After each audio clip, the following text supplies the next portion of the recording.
অতিরিক্ত হস্তমৈথুন বা বিভিন্ন রোগব্যাধির কারণে আপনার বীর্য পাতলা হয়ে যাচ্ছে, চিন্তা করতেছেন ভবিষ্যতে বাবা হবেন কিভাবে? আজকে কিছু বিশেষ পদ্ধতি বলে দিব যার মাধ্যমে আপনার বীর্য ঘন করতে পারবেন। হ্যালো, আসসালামু আলাইকুম। আমি ডাক্তার আল হাসিবুর রহমান, অ্যাস্থেটিক কনসালটেন্ট, কাজ করছি টেস্ট লাইফ হসপিটালে।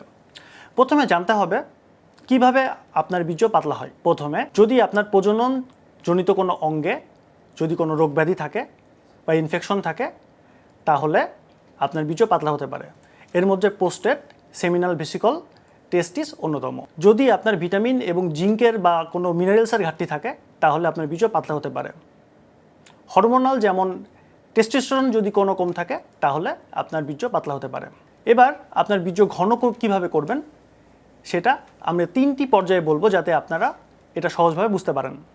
প্রথম পর্যায়ে প্রথমে আপনার কিছু খাদ্যাভ্যাসে পরিবর্তন আনতে হবে, যেমন অ্যান্টিঅক্সিডেন্ট, খেজুর, কলা, আপেল, কিশমিশ, আঙ্গুর। এই খাবারগুলোতে অ্যান্টিঅক্সিডেন্টের পরিমাণ অনেক বেশি থাকে, এই খাবারগুলো গ্রহণ করতে হবে। দ্বিতীয়, ভিটামিন সি, ই এবং জিঙ্ক সমৃদ্ধ খাবার গ্রহণ করতে হবে, যেমন মাছ, মাংস, অ্যাভোকাডো, বাদাম।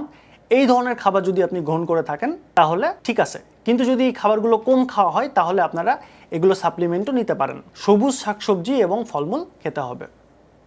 দ্বিতীয় পর্যায়ে কিছু বদ অভ্যাস পরিবর্তন করতে হবে, যেমন ধূমপান, মদ্যপান এবং নেশা জাতীয় সকল দ্রব্য থেকে দূরে থাকতে হবে। রাতে দেরি করে ঘুমানো বন্ধ করতে হবে। অতিরিক্ত চিনি জাতীয় দ্রব্য থেকে দূরে থাকতে হবে এবং প্রসেস ফুড বা প্যাকেট জাতীয় সমস্ত খাবার বন্ধ করতে হবে।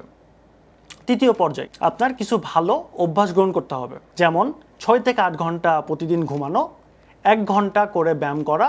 এই 1 ঘন্টা টাইম আপনারা 2 ভাগে ভাগ করতে পারেন, আধা ঘন্টা সকালে এবং আধা ঘন্টা রাতে। এইভাবে আপনারা ব্যায়াম করতে পারেন। 1.5 থেকে 2 লিটার পানি পান করতে হবে। যদি এই 3টি পর্যায়ে ঠিকমতো আপনারা গ্রহণ করতে পারেন, তাহলে আপনিও আপনার বীর্য ঘন করতে পারবেন।